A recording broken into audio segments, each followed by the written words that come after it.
What's up? Happy Tuesday. Man, another week went by so quickly, but hopefully you are ready for the second part of this ride, guys. Last week we had a really good conversation around dating while healing, and most people are doing some kind of healing. Most people are on some type of journey and, working through things. And so generally you're going to run into a person who might want to date you, but is going through something. Or you might be that person looking to date, but you are on a healing journey. What's up? Hey, y'all. Come on in. Welcome, welcome, welcome back. For those of you here for the first time, welcome. We have been having a relationship series for some months now and just recently focused on dating while healing. So we're having some good conversation around that. And today I have questions. I have big questions, y'all. So thank you all for sending in your questions. We're here for it. And you know how this goes. I am LadyWake. I am your host. I am your trauma transformation coach. But I am not the end all be all know it all. So please put your input in the comments. I want to know what you think too. As we go through these people's questions, let me know how you feel. Jay over here on Facebook calling y'all out. I got people over here on Instagram. Ladies, it looks like ladies so far. Welcome, welcome. Nails, what's up, girl? Thanks for joining. I see you've been doing your thing with your yoga and your babies. I see you, girl. Welcome. Jail waiting for her friends to get here to start talking mess. To start with the questions. Well, we can start with the first question. It's a pretty, straightforward one. And they over here on IG too, Jaya. So I'll be reading your comments from both, y'all. So don't be shy. All right, let me dig it up. See what we're working with today. And just for you all who don't know, they're Ashley and Fee, they're on IG today. They're over here acting a fool already. These questions come to me from people who come to me for services, for help, for healing, assistance, and they're anonymous when I share them with you because I never put people out on Front Street. But these are real people in real situations. So just so you know, we take this seriously. All right. So help me out. What up, Leo? Yeah, so you might have to vacillate over here. All right. Question number 1, y'all. This person asks, can you help heal a person that you're dating, be their peace? They say a woman should be a man's peace. Well, yes. I mean, I find this is a slippery slope because yes, you can help a person that you're dating. You can help them heal. You can definitely be somebody's peace, but it can become problematic if that is your primary role. Like if you show up and that is your goal, to be that person's peace, to make their life easier, to help them push through trauma, to save them, right? You show up as the savior. That's problematic because you are effectively taking that person's power away, and they have no way. They have ways, but they won't go and figure out how to heal for themselves and how to, really command their own space and be their own person and deal with their triggers and deal with their own trauma, because you're there basically buffering all the bad things for them. It gets real tough. It's a rough thing because you definitely want to be your partner's peace, but only one part of it. You can't be the end all be all piece. You can't be the only thing that they find peaceful or the only way that they can find peace. Just say, right, because what happens when they take away your peace? Cousin MF is corrupt. Yes, that's real though. That's real. Things are not always going super smoothly. So, what happens when you don't have enough peace to give? You don't have enough peace to share. Like, come on. I don't think that should be your goal. I think that should be a byproduct of you being a good mate. And you should also be receiving the same thing from your spouse. Like, they should be your piece too, or one aspect of it. You can't save everybody. That's real. You cannot, and you shouldn't try. That's not your job. It's just not. You can love them to the moon and back, and that is still not your job. We have to save ourselves. That's just the way it goes. So, sorry, not sorry, but is it slippery for people healing with codependency? Oh, absolutely. That is a completely, I'm glad you brought that up because this is an example of a codependent relationship. If that's your goal, if that's how you're going into it, and your idea is that I am going to help my person heal, to help bring them up or whatever, like that is codependent in the door. And generally, you're going to be the one who gets taken advantage of. You're going to get burnt out. You're going to be tired. They're probably the controlling one because you look like you are swooping in to be the savior. Captain Save-A-Ho, as Jaya says. And it doesn't last, y'all. It just doesn't last. You can't make anybody do anything, and it does not last. Sorry. Not really. But no, don't go. Don't go. All of you who are here, and as you're coming in, please hit the like button for me, guys. Share this video, like it, hit the notification bell. If you did not get a notification today, hit the notification bell so you'll know every time I go live because we are here weekly. What up, Kimmy? I see you, girl. Okay, so I mean, I think that question was pretty straightforward. But what if that medium is they only respond to food? You silly. Then they're gonna be on my favorite show, 600 pound, my 600 pound life. Okay, Floetic, I see you. Your partner is responsible for his or her healing. You're a support role in the process. Come with it. You are a support role in the process. Support. It's not your job to heal them. In fact, you cannot heal them. You cannot.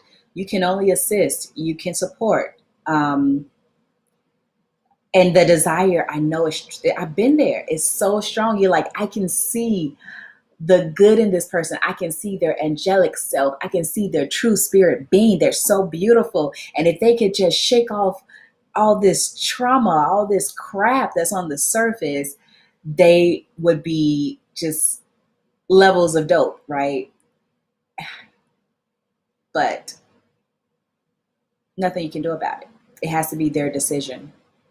Um, and on some level, we definitely heal each other just like we hurt each other because we're human beings and we are meant to be interdependent. But the initial decision still has to come from that person who needs the healing. They have to take the first steps. They have to make the first decisions. I mean, it's up to them. It really is. So, man, Jaya, the juice. Don't fall in love with what a person could be. Thank you. Complete truth. Don't fall in love with what a person could be. Don't fall in love with potential. It will get your heart broken every single time. Every time. Don't do it. Who's Tada? What? I see you. I see you, girl. OMG. Okay. I mean, hopefully you're taking this with the love that we're giving it, it is not to make you feel, bad about your desires or anything. It makes sense that you desire to be somebody, that you desire to be your partner's peace. You just want to make sure that you are not falling into a codependent relationship or making excuses to stay in one because you think you're helping them heal. So, all right, y'all, moving on. Question number 2. Okay. This person says, I know I'm on a healing journey and I'm doing good. Been going to counseling for a few months now. But my guy is always pushing my buttons, triggers, or whatever. I think he does it on purpose. What should I do about that? Well, that's a very general question. What should I do about that? But okay, a few elements here.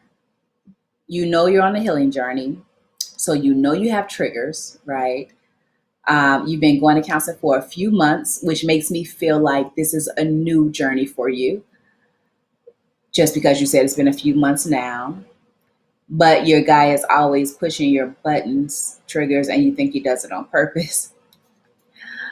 That's kind of funny because I think depending on what stage a couple is in, if you talk to people at different stages, they probably always think the other partner is pushing their buttons on purpose, like getting on their nerves, bothering him.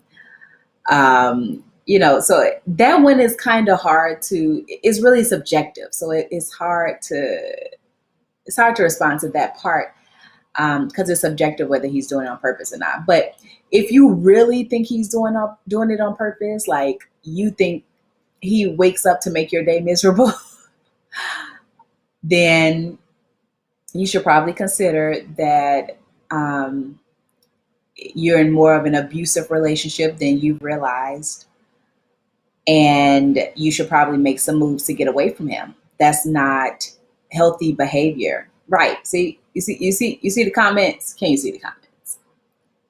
On purpose, is he abusive? I mean, that sounds like abusive behavior.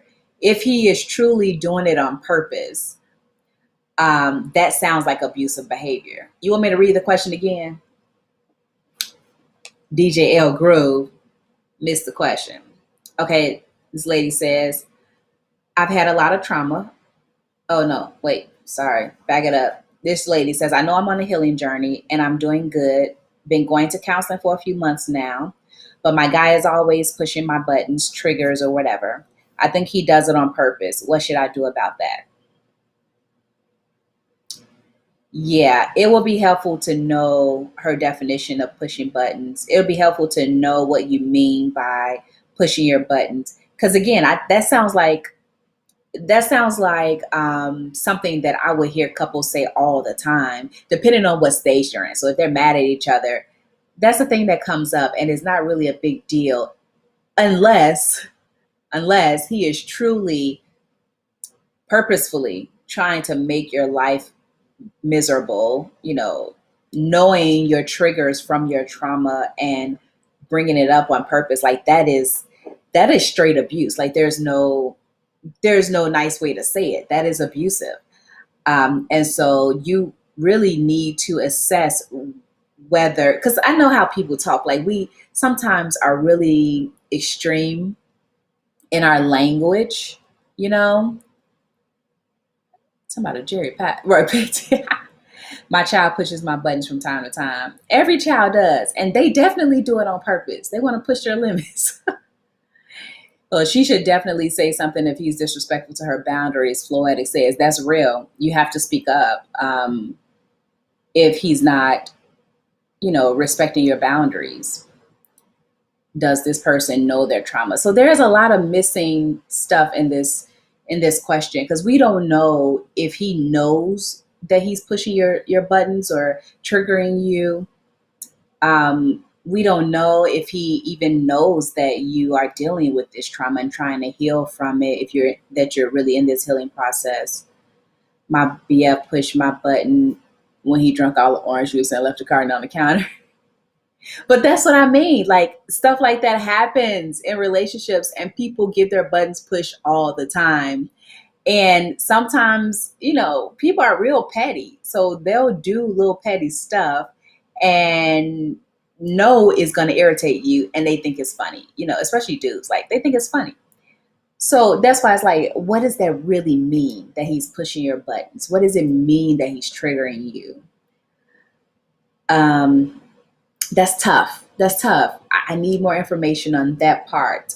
But I'll tell you what, the truth is, there's nothing you can do about him beyond letting him know how you feel and what your boundaries are and being really consistent about your boundaries. Okay.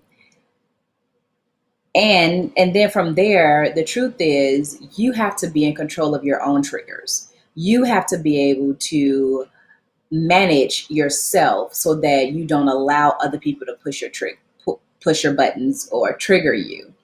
And that doesn't matter who it is. I don't care who it is, your boyfriend, your mama, your child. I don't care.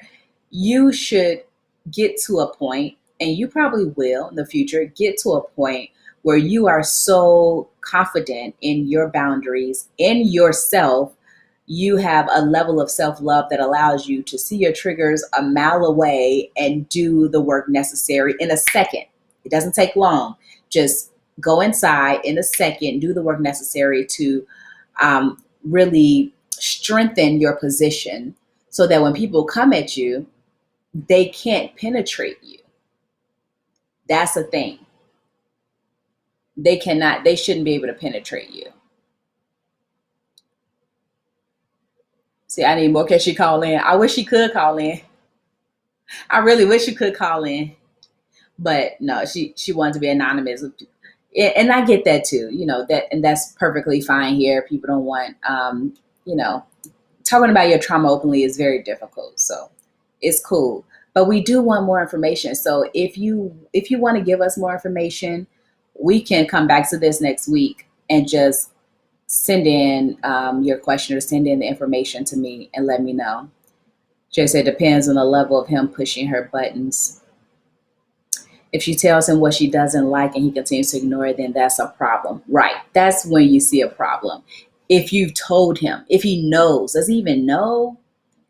And you say he's doing it on purpose. So I'm hoping that means he does know, because otherwise it's hard to say if he's doing it on purpose or not. And DJL says it depends on how fresh those wounds are. Yeah, because fresh wounds hurt worse. They hurt a lot worse. Somebody, you ain't no killer, but don't push me. I love it. Yeah, that's the consensus. Like, you have so much patience and energy for stuff like that. And then you snap off. But if he's doing it on purpose, like if you told him and he's disregarding your feelings, he's disregarding your boundaries, listen, cut dude off. You have to get away from him. That's an abusive situation. No. But there is a lot of information missing. But what I can tell you is that regardless of whether you told him and he's doing it on purpose or he's really not doing it on purpose, like he just don't know, regardless of what the real deal is with him, you need to up your level of personal power so that nobody can push your buttons that much that you feel disempowered. So we can do some anonymous calls. I got an idea. All right. I'm taking ideas. I am taking ideas. Y'all hear that? We can do anonymous calls. I'm going to learn because, I know this is really sensitive stuff for individuals when they write me. And so I never want to share personal information. But if we find a way to do anonymous calls, that would be dope. It really would be. Thank y'all for being here. If you haven't liked this video, share it. Please hit the bell so you'll be notified when I go live weekly, because we're here every Tuesday night at 8 p.m. Central Standard Time. Yeah, I definitely want to hear that idea because, sometimes we're missing too many details. So it's hard to say what you should do about that because we're just missing so many details.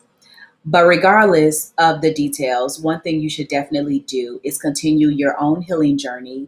You should definitely work on getting your triggers under control so nobody can trigger you. to the point that you feel anxious or you feel like they're pouring salt in your wounds. No, that's too much power, and they don't deserve to have power over you like that. So, no, absolutely not.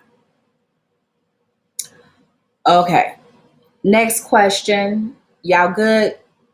Y'all good? All right. Next question. Okay. This one says, I've had a lot of trauma, been abused and molested, and I hear you talking about what? I hear you talking about not being able to be sexual because of things like that. I'm wondering if that's my problem. I've had pain, bad pain during sex, and doctors don't see anything wrong. How can I heal so I don't have pain during intercourse? Hmm. Wow. Well, let me first say, I'm really sorry to hear this. This is, I mean, those of you who have been here for a while, you know my passion around women being empowered sexually, um, being comfortable with our bodies, and able to get as much pleasure out of sex as men do. And so, so this kind of thing comes up all the time, where women are blocked in our bodies from receiving the pleasure that we deserve, blocked in our minds. And then a lot of times we don't have an outlet. So, yes, kudos to you. We applaud you just for sharing this. This is not an easy thing to share. So, thank you for sharing this with us. Thank you for trusting me and trusting, our viewers enough to answer this question for you. This is a huge deal. This Wow, like this makes me feel full right now that you even trusted us to answer this question for you. So thank you for that. And I see a few more of you have joined over here on Facebook. So the question says, I've had a lot of trauma, been abused and molested, and I hear you talking about not being able to be sexual because of things like that. I'm wondering if that's my problem. I have bad pain during sex, and doctors don't see anything wrong. How can I heal so I don't have pain during intercourse? So I know, right? I'm all choked up, like, because anyway, listen. Um, That can very well be your problem. That is a very common thing for women, believe it or not, to be stuck, blocked in our bodies because of trauma. And and it's painful. It's painful in different ways. And for most women, you'll hear later down the road, like usually in 30s, 40s are very popular. In the 40s, most women will come out and say, I've had fibroids. I've had cysts on my ovaries. I've had gallbladder issues. They've had all these issues around inflammation in the core of their body. So um, in our center, surrounding our womb, in our solar plexus. And that is all stuff that is pent up from trauma and pain that we've held on to and not expressed, not let go, not healed. And so it shows up in different ways. For many women, it shows up as some type of cyst or tumor.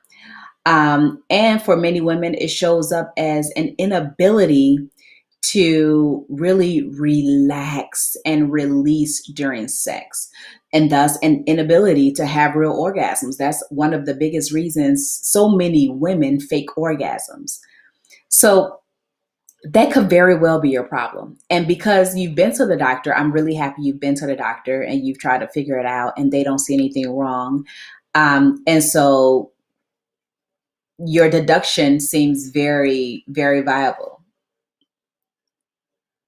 Um, Yeah, I'm low key pissed that the doctors are not seeing anything wrong with it though. Well, I kind of expect that. Doctors are looking for something physical. And actually, a lot of times people go misdiagnosed because mental emotional trauma pain is directly linked to physical pain, but most regular doctors don't know that. They don't have time to figure it out. They only get paid by the patient. They got to get you in and out. They see patients every 15, 20 minutes. Like, they have to go through all kind of stuff in your chart. They don't have time for that in their mind, right? So I get it. I get it. I expect it. And I'm sorry. I really am. But this is something that I'm going to respond to you one-on-one and see if I can help you on a deeper level. But for the purposes of this public conversation, I do want to say that you can stop having pain during intercourse, and it's not that hard, really, because if you know you have a mental blockage, that means you have a physical blockage too. Yeah, exactly. They just rushing you and write prescriptions. That's what doctors do generally. Most of them. Some of them are really great, but most of them, yeah, no.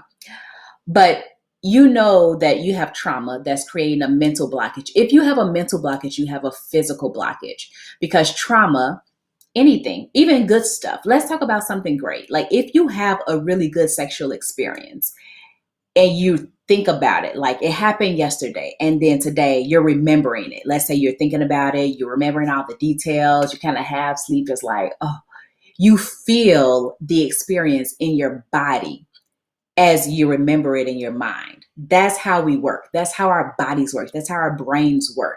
So when you've had trauma and you remember it, even if it's subconsciously, when you remember that trauma, or when you're triggered, when maybe you're having sex, maybe that is a trigger for you. And it triggers that trauma in your mind, even in your subconscious, your body responds as well. And so we are taught to keep our mind and our body separate, like they're two different things, or they're two different sides of us, but they work together. Literally, they work together. Our minds and our bodies work together. So something you can do right now is really find your story. Like, you can think back. And I do this all the time in terms of dreaming. When I go to sleep, I repeat to myself over and over again, I will remember my dreams. I will remember my dreams. I will remember my dreams tonight. I will remember my dreams tonight. And sometimes I even fall asleep thinking about the thing I want to dream about, because I want more answers. I want clarity. I'm all about asking yourself questions. So you can ask yourself on your way to sleep, why am I in so much pain during intercourse? Why can't I have intercourse without pain? Ask yourself the question and fall asleep thinking about, what can I do to solve this? How can I make this better for myself? Choose whatever question feels natural to you, and fall asleep thinking about how you can have sex without pain. Okay. And expect to dream about it. Expect to find, because this is how the brain works. This is science. This is not LadyWake science. This is universal science. Okay. This is how the brain works. When you ask yourself questions of yourself, because we are our waking self and we are our subconscious self, our God self, our universal self. When you ask questions of yourself, your higher self will answer your questions, hands down, every time. It never, ever fails. Okay? Never fails. Now, it doesn't always happen the way you think it will or in your time frame, right? But it always happens. You always get your answers. So ask yourself about this pain that you're having. You want to know why it's there. You want to know where it came from. But more importantly, you want to know how to get rid of it. Maybe that's what you want to know first. You want to know how you get rid of it. How do I feel better? How do I get rid of this pain during intercourse? And I'll tell you another thing, a secret, something I've had to use in my life in terms of being open and relaxed during sex is what I call the counting method. So I study a lot of random stuff because I think it's fun and I'm kind of a geek. But there are some what we will call New Thought authors who talk about different different eye movements and gestures you can do. And if you've ever been to therapy for something like anxiety, they teach you little things you can do to be in the moment, like wiggle your toes and your shoes and your socks. Hit your upper lip to help calm you down, just over and over, tap, tap, tap, tap, tap. Hit your inner elbow here. A doctor taught me that a long time ago to help release when I'm having an anxiety attack.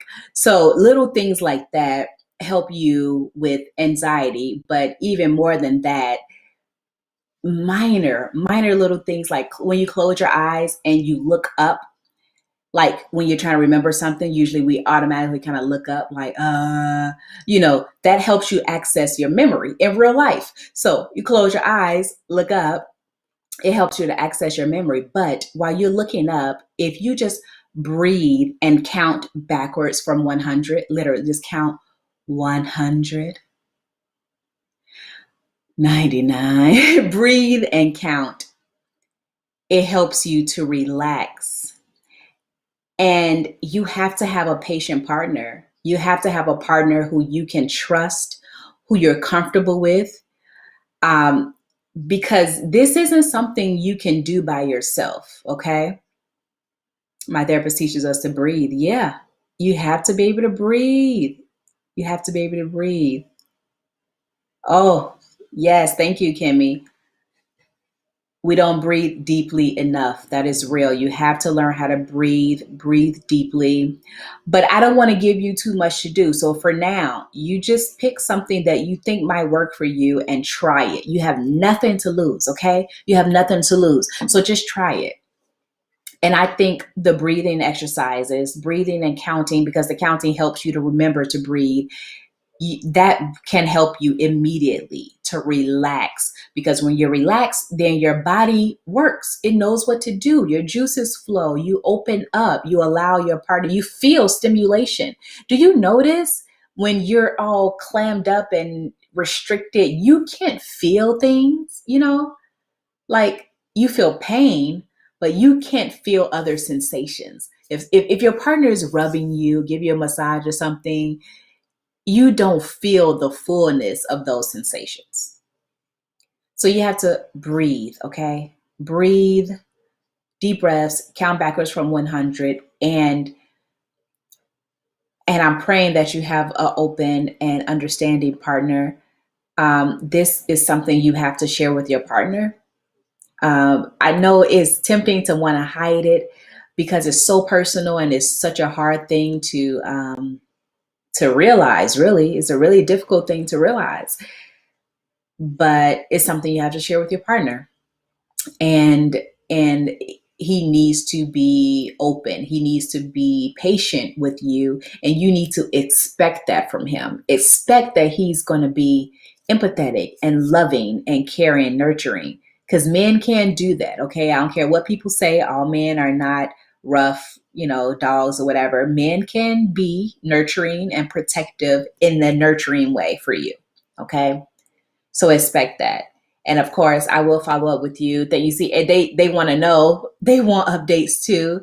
You can see the comments. So we'll stay in touch. And if you allow, I'll come back with updates down the road, because I definitely want to know how you progress. Wowzers. That was a heavy one. I'm so happy. Like we don't always go that deep on this in during these conversations, but sometimes we really need to. Like, this is real life stuff, things that people are having issues with, and things that I help people with all the time. So thank you for your bravery tonight, truly. Yes, I'm all gas, no brakes. Yeah, breathe. So that is all the questions that we have for today. But before I wrap this up, I really want to take a minute and share some of my story with you all, because we've been here for quite a while with each other. And I know that I've given you bits and pieces here and there. But tonight you get to know me a little better. So I got hit by the Holy Spirit. Stop. They always hate. I am always moved by people who are brave and willing to do the work, man. Like that moves me on levels. On levels, it does. So when I was, let's say, college, maybe by like my senior year in college, I'm down at my dream school, Clark Atlanta University. And I was back home in Chicago. I was like the poster child for a young person who made it out, who got out of the hood, out the ghetto, out the projects, made it through high school because that wasn't a popular thing, made it to college, made it through college. I was a senior. I had a job already. Like my classmates were looking for jobs, going on interviews. First semester, I had a job in the bag, great company car. I was doing the most, right? Doing it up. So I would come home and talk to young people at my old high school and other schools, talk to them about college, careers, how to get through, blah, blah, blah. And the one question everybody always asks me, the teachers usually, not the kids, always ask me, they wanted me to tell the young people, how did you make it out though? Because they were in similar environments that I grew up in. Drug infested, like my parents were drug addicts. In the hood, a lot of different levels of trauma just growing up, physical abuse, of course, mental, emotional abuse, sexual abuse. By the time I was 13, I had seen and experienced just all kind of trauma, levels of trauma. So, I would tell them a story and I would always, of course, let them know that they can make it. But I would always tell them about how, I grew up with all of these issues and my parents weren't there and I was hungry and poor and whatever. And then this lady I met when I was about 13, 14 years old, Miss Kathy. Miss Kathy worked in my school. She was like a counselor. I met Miss Kathy and Miss Kathy helped my life. Like she saved me from the hood. She saved me from going down the same path as so many other people I saw in my neighborhood, right? She taught me about life outside of my neighborhood. Like I hadn't really been anywhere. I didn't know downtown Chicago, Kathy saved me from downtown Chicago. I mean, she saved me by showing me Chicago, showing me other cities and other states. She's the one who initiated college tours. I had never been to a college before in my life. Initiated college tours. It was because of her that I got my first job working at Ernst & Young. I was 15 working at Ernst & Young. That was a huge deal back then. So Kathy was my answer, man. I was like, listen, you need to trust your teachers, trust your counselors, listen to them, know that when they tell you this is possible, it's possible. I had all these scholarships. I went to college on a, full scholarship. Like I was getting it in. And it was all because of Kathy. So I told them, right? And I would tell that story over and over again. And every time I told the story, it was like I would die a little inside because there was always a part of the story that I was leaving out. And I left it out because it wasn't it was a big deal. That's not the truth. It was a big deal, but it wasn't something I thought I could conquer at the time. It wasn't something I thought I could really do anything about. And so the part of the story that I left out was that Kathy was the source of major trauma in my life. She was, in fact, sexually abusing me, mentally, emotionally abusing me. Kathy was narcissistic in many ways, but she was also the controlling one in our little codependent relationship. And I knew, of course, it was wrong, but the way abuse works, right? The way it works when you literally mentor a young person as an adult. Because Kathy was 30. She was about 30 years old when I was 14. And she was a college graduate and she had this great job. She seemed like she really loved her job. She had money as far as I knew.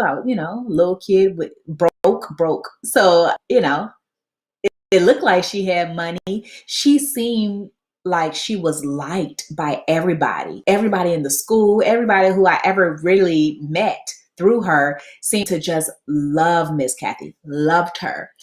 And the students loved her. And so I thought, man, this looks like this, she seems like the kind of person I might want to be someday. She had this cool little car and a great apartment, which I found later. She lived in Hyde Park. Hyde Park was a huge deal to me at the time because I was literally in the projects.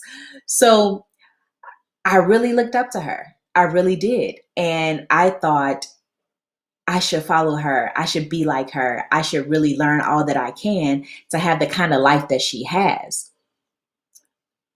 on the face of things, right? Because I didn't know. I didn't know the narcissism underneath. I didn't know anything about codependency. I didn't know anything about baiting your prey, about how child predators really coax young people into believing in them and trusting them. And then they go in for the kill, so to speak, right? So I had no idea that I was prey. I had no idea um, that I was in an abusive situation at first. And then over time, it kind of, my eyes opened in different ways. And she became just heavy, too much work, way too much work. She wanted to be like me in so many ways. It was like she was living through me, trying to force me to live her dreams. I took care of her. Like I went from taking care of my family in the hood to taking care of her. And she was supposed to be my savior. You know, she was supposed to be the person that got me out of the hood. But I was paying her bills with my scholarship money. Like it was crazy, y'all. Crazy. But what made it worse and what really deepened the trauma is that she presented to the public like she was my godmother. So she was a parental figure. I called her my godmother. She called me her goddaughter. And that's how people knew us. That's how her people knew us. That's how my people knew us. So everybody who knew me and Kathy, Miss Kathy or Kathy, everybody who knew us as a mother-daughter team. So she presented as a parental figure, yet she was having sex with me at home all the time. So I don't know, like, I don't even think there's a way that I can explain that level of confusion for a 14-year-old. So Kathy was not my first abuser, and she was not the last person to abuse me either. But that relationship went on for so long, and those were some real pivotal years in my life. I mean, impressionable years. I was 14, from 14 until 22 when I finally got the strength to cut her off. That's how long that mess lasted. And so the trauma was so deeply rooted. Like when I tell you, I went through bouts of deep depression for years, deep depression, can't get out the bed type of depression, like sleeping for days, can't keep my eyes open, anxiety levels. Like I would just have a random anxiety. I had no idea what anxiety was. I didn't know what an anxiety attack was. But one day, just randomly, I started having anxiety attacks just because I was remembering things. I was realizing things. I had severe PTSD. I had complex PTSD. For those of you, who know about narcissistic abuse and complex PTSD.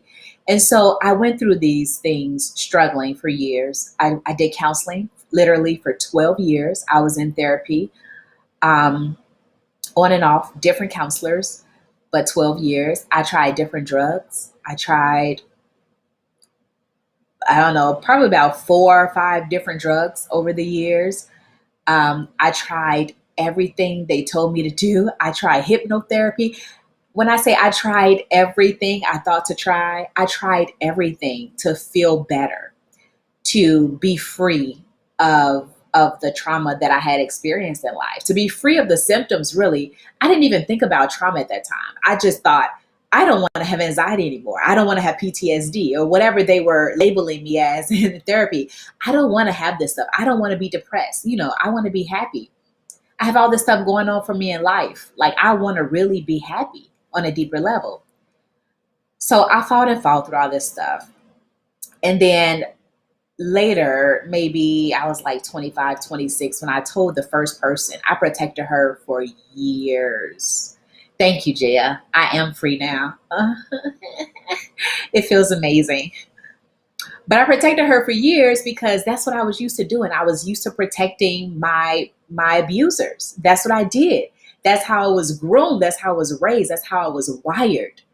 So I protected her for years, and finally I told a person who was really close to me, and they encouraged me because I had some issues. Like this lady talked about pain during intercourse. Like, I had some issues opening up. Like, I just couldn't relax. I couldn't. It's hard to explain in words unless you've experienced it already. But I couldn't relax. I couldn't orgasm. That was a problem. It was like I could at first, and then one day I was like stuck, blocked. And so I had a really nurturing partner at the time, and he really helped me. He helped to free me up in that way and made me comfortable enough to tell the truth, to tell my story. So I told one person, and then I finally told my brother, and then I told another person and another person until, my close inner circle finally knew the truth. And that by itself was freeing, of course. But there were still just levels of healing that I had to go through to relieve some of that trauma, eventually all of it. But the truth is, my leverage wasn't strong enough, like my reasons to heal just weren't strong enough as I was going through. It was kind of like, well, it was easier to hide it. It was easier to act like it didn't happen, or to act like it wasn't as bad as it was. That's the thing I did often. It was easier to do that than to do the hard work to heal, until I had my first child. When I had my first child, it just kind of hit me that I had more. It was like, I have more in the tank. I can push more to get through, to really fully heal. Okay. Yeah, no, I don't do this. This is the second time my mom was crying tonight. Too much. But really, it was like, I have to do something. I just, by happenstance, I learned that trauma is genetic. I learned that you can pass trauma down to your children. And that sent me just on a whole nother tailspin. I know this is not a thing, y'all. I don't do this. Listen, I do not do this. But yeah, my daughter, I was like, oh, no fucking way. No fucking way. I will not be the reason that my child goes through this. Anything like it. No, I won't be that person. I won't be the reason that she has to deal with narcissists or codependency. It's not going to be me. So I took everything off the table. All the excuses, all the fear, all the embarrassment, because I was embarrassed. Oh, I was so embarrassed. I was so embarrassed that I had allowed that kind of stuff to happen to me. I was so embarrassed. Oh my God. It's okay. I'm not embarrassed now.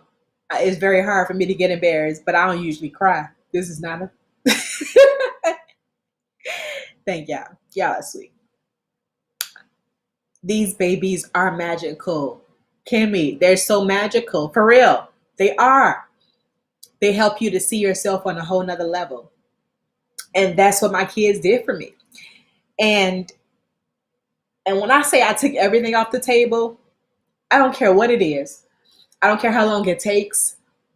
What I knew is that I had to heal myself to heal my children, to protect them, not to heal them, to protect them, to protect my children, and to heal what I've already messed up because I was already in an abusive relationship with the first one. So I have to heal her from that, but also protect her from abuse down the line. And knowing, now I know, when I heal me, I heal my ancestors and I heal and protect the generations to come. So I took everything off the table. And the only thing on the table, the only option I had was to heal fully, completely heal. That was the only option. And once I made that decision, once my leverage was strong enough, once I was doing it for my children instead of just for me, I did it. I did it. I broke through. Yes. Thank you, Kimmy. Thank you. She says it's a safe space. Thank you. Love y'all. Thank you so much. Man, listen. Talk about breaking generational trauma. I went in and I decided it was up to me. Nobody did it before me. It was up to me. So I did it. And then I started showing other women how to do it. And I created what I call the Wake healing methodology. And WAKE is an acronym. It stands for Wiring, Awareness Assistance, Knowing and Esteem. So in the book, in my upcoming book, y'all, I don't have the debut date yet, but in my upcoming book, The Self-Mothering Effect, I talk about the Wake healing methodology and how it helped me step by step. I take you step by step and how it helped me to heal myself fully, for real, for real. So when I say things to this young lady, the first young lady who talking about being somebody's piece, when I say stuff like, oh, I'm sorry, the one talking about being triggered, her dude pushing her buttons. When I say stuff like you can get to a point where nobody can push your buttons, I mean that. I mean that. It's real. You can get to a place where people cannot touch your peace. They won't be able to because you'll be that strong because I'm there. And it took years and it took a whole lot of ups and downs, but I did it so that I can share it now in an easier way, a way that you can do it for yourself without drugs, without 12 years of therapy, faster, and fully healed. So,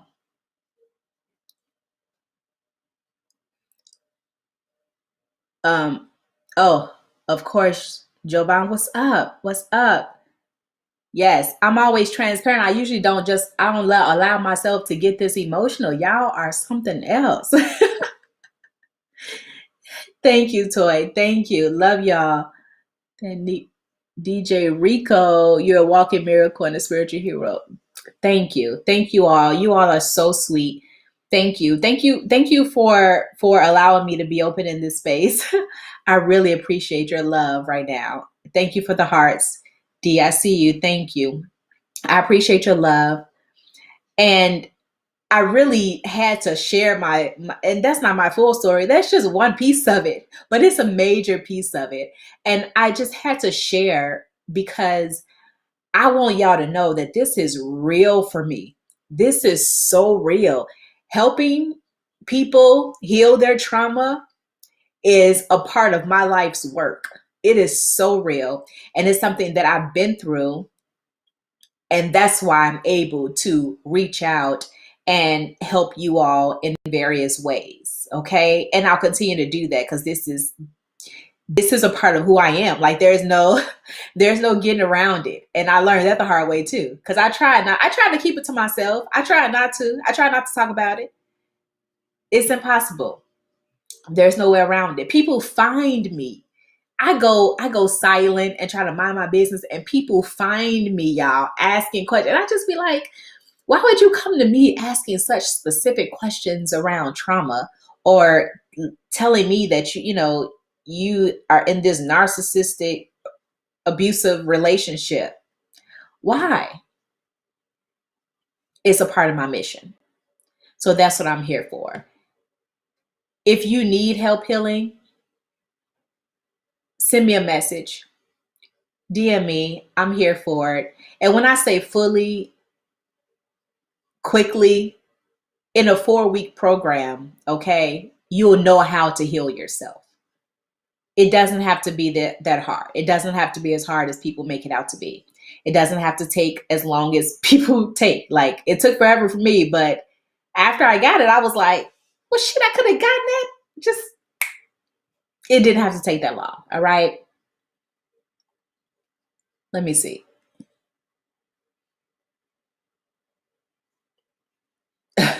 I know, right? Touch tonight.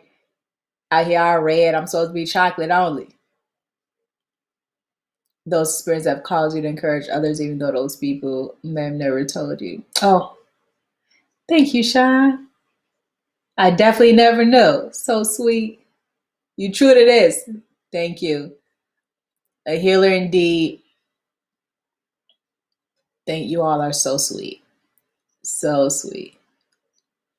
Ah, legit. That's the same thing that happened to me with MS. Strangers randomly would run into me.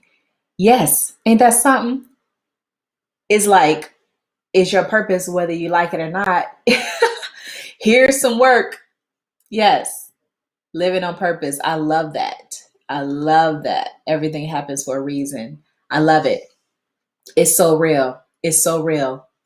Now, with that said, what I've decided to do going forward, like in the weeks to come, I have, or I should say, I am, you guys are going to help me with this.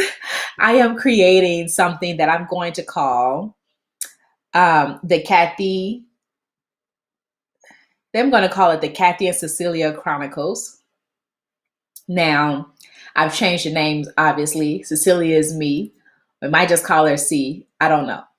But Kathy and Cecilia Chronicles, KCC. And every week, I am going to come with you with a story in the Kathy and CC Chronicles, the Kathy and Cecilia Chronicles. And I'm going to share with you the real life experiences I had with this crazy lady. Some of it you're going to want to laugh at. Like, this is stupid. Some of it you're going to be like, this bitch is crazy. Why did it take you so long to get away from her? Like, listen, it's crazy. It's stupid. It's funny. KCC, you like KCC? Y'all tell me if you like that name. You like KCC? I'm going to bring a story to you every week and we'll discuss it because usually when you're in some type of abusive situation, a lot of times people don't realize, like, we'll be in it and just going through your day-to-day life and things happen and you think that was crazy, or, that person was being wild and whatever. It's not that serious. Maybe we'll get over it. We'll get through it. And you don't think, what? Leo over here. Really? Really? Cecilia finna catch hands and feet next time she keeps secrets from my brother. I know. That was the worst. The worst. Anyway, sometimes you're in these situations and in your day-to-day life, you're just living, okay? So things happen that you think is crazy or is silly or whatever. You think they tripping and you just chalk it up as not being a big deal. But if you can see the red flags in my experiences, if you can see what went absolutely wrong, if you can see, like, you can call out narcissistic abuse, you can call out codependency, if you can call out toxic behavior, then you are more likely to be able to call it out in your own life. Okay. So that is our purpose behind this. Continue to send in your questions and I'll answer any questions you have around trauma healing. It doesn't matter what specific subject, just let me know and I'm here for it.